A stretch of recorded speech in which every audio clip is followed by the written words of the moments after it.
Không, Được. được. Mày không làm thôi. Đâu chứ rồi.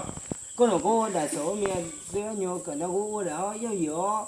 Tức là nhiều muốn đại số có Có cái số khẩu mình không làm được, đúng không? Ừ. Là cái thằng mày đi hỏi là thằng tên là gì? Ừ. Tên Đây là là giả ăn mái đá đen. Sao là có? Thế. Cái thằng mày bảo là nó không cho mày làm ấy. Cái đấy là À. công an nào? Sinh. Thằng Sinh á. Thằng sinh nó truyền tiếng nó vào thằng chôn thằng BB ấy. Thằng Sinh đúng không? Thằng sinh nó bảo là cái thằng BB ấy. Rồi mai nhá. Mai tầm Nó- 8 giờ. Mày với tao đi nhá, cả thằng Táo đi nhá. Mà mày không làm được để tao hay thằng tao xử lý làm hộ tao. Mày nuôi tao một ngày là được. Một ngày tao bao bia bao phở Ok. thế Mày bao có cái gì giờ không làm được? 500.000 thôi mà. Ấy. Có cái gì không làm được? Làm được hết. Mà mày có tin không? Anh đi 2 ngày là ok hết rồi. Tại đi 3-4 ngày Mà thậm chí mày còn tới riêng ra Anh được đi- 3 năm này, 4 năm này rồi. anh đi làm 3-4 ngày không được thì anh bỏ cô giáo thì nó bỏ ấy. Không làm được thì làm cái sổ mèo, không được cái sổ khẩu thì làm cái sổ mèo. Ý là mày làm giấy tờ cho con học đúng không?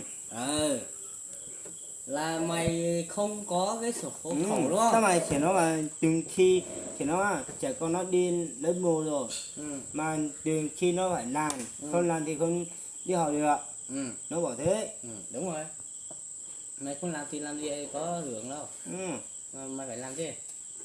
Mà Thế mày là không làm được thì nó là không làm thì nó đi học thì đi không thôi, không có tiền, không có gì. thì mày thua về hội giàu mà đúng không? Đúng rồi.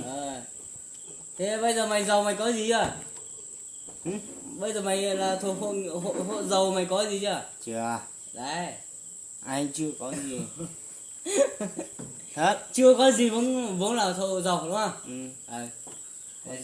Có sổ mẹ thì nó bảo là làm cái sổ khởi là không làm gì, nó đi thì không có tiền, chỗ nào thì không có. Đúng rồi. Đấy. Nhưng mày phải làm chứ. Nó thì bảo thế là ngồi chưa ấy? Chưa.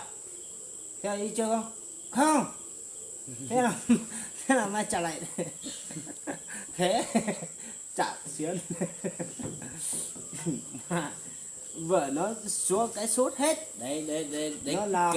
Nó là hôm qua ấy. Nó hôm qua nó điện cho thì Cái lý mà mày đi chơi gái đúng không? đúng rồi. Là mày khéo lắm đúng không? Đúng. Nó là Mày chuẩn lắm đúng không? Nhưng mà với cái vấn đề này, mày đi làm mỗi cái sổ khẩu mày không làm được đúng không? Thì mày có cần là đàn ông đi chơi gái không? chơi cái thì cũng chơi. Nhưng mà cái sổ khẩu không làm được đúng không? Đúng rồi. Rồi. Cái sổ khẩu thì anh không làm được thì anh bảo cô giáo làm thì Cô giáo không làm được cái sổ khẩu. được. Tao thách mày đi làm được. Cái sổ khẩu được. Cái sổ là- khẩu cái là là- công an nó làm, không phải là cô giáo làm. Mày ngu ấy nhỉ? Cái sổ kia thì không biết. Cái sổ hộ nghèo ấy là mày cô giáo không phải làm được, mà cô giáo chỉ làm đi ấy hộ thôi. Hộ xong là mày phải đi ấy chứ. Cô giáo nó là bảo là cái này là tánh riêng. Cái này là tánh riêng thì là cái sổ hộ cho nó thì là cái sổ không nhiên là cho nó thì cô giáo nó bảo thì tên gì đấy ra máy Dạ mày đúng không? ra máy vậy chứ nói vậy thì xong thì về đây rồi xong về Thế là xong đúng không? xong thì nó từ khi đi lớp 1 này nó bỏ thì phải làm cái sổ khẩu. Đúng rồi. Không làm sổ khẩu thì không đi học được. Đúng rồi. Thế rồi. Mày có cái sổ khẩu thì mày mới dò chỉ cái, bắt đầu số thằng mày mới dò được cái sổ hộ nghèo thì mày mới đi được chứ. chỉ bắt đầu số vô cái sử dụng một cái ô lông nhưng mà giờ có ô chưa lại số hộ khẩu thì u lo để sống nữa mà câu là phải để số hộ nghèo á, Ừ. để số hộ nghèo là để cái đây là ví dụ thôi. ví dụ cường khi ta mà Còn cái số hộ nghèo với là cái số hộ khẩu với là chính. ta mà cường khi ý à giờ tờ mới nhớ cỡ lo tao cũng rõ thôi hoặc là đừng khi là Là suy cho mình cỡ lo ý rồi nha. ừ Nhớ cho lỡ chú là để số hộ khẩu coi á. Mà thằng cường khi là mày làm thôi mày có làm thì nó là kiểu như cho mày thì đi làm chưa? chưa Đấy, vẫn chưa. Vẫn Anh chưa chưa là làm mày ấy. mày phải nói là em chưa đi làm. Thế còn nghe được, mày bảo là đi làm rồi nhưng mà nó không làm cho. anh là 2-3 phát thì không được thì anh không làm cho Không phải đấy 2-3 phát mà 2-3 lần. 2-3 phát của gió thì 2-3 phát 2-3 phát thì anh phát, anh nó nổ không? Ông Gọi cứ là nói- 2-3 lần chưa được. cô gió thì nó bảo là 2-3 phát nó nổ không thì anh có thì mày làm lên Thế cái cô gió này giờ hai lần thì có chỉ tao bắt nó chứ đâu. ai tao mà tụi Có cô giống gió trai thì có xong thẳng có ôm mình nhiều nhau nhá chế chứ. Từ từ, cô sẽ có thẳng nhau cho phải có mà chỉ tao lo.